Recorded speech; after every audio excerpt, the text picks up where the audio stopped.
À 19 ans, Sékou a déjà échappé à la mort plusieurs fois.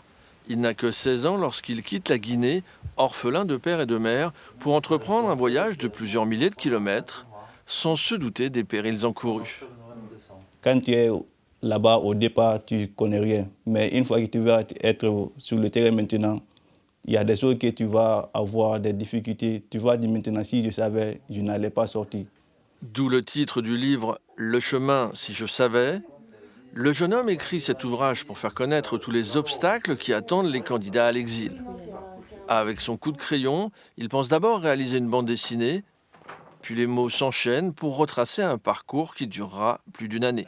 Dans la Méditerranée, je ne savais pas nager.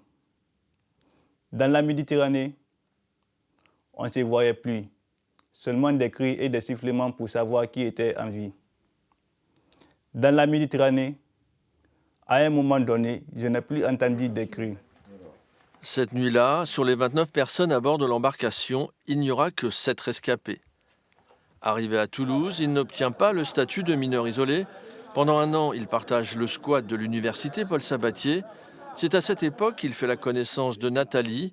Pendant un an, elle l'aide à rédiger le texte en veillant à ne jamais romancer le récit. J'ai des neveux et nièces qui ont le même âge.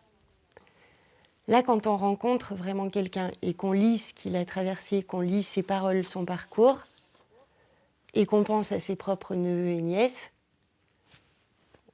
tout à coup, on a beaucoup plus de mal à parler des mineurs isolés, de l'immigration, les choses deviennent dans le particulier en fait. Et c'est ça qui est important avec ce livre pour moi, c'est de réhumaniser tout ça. Le livre arrive en librairie début janvier. Actuellement, Sékou prépare un CAP d'usinage dans une école toulousaine.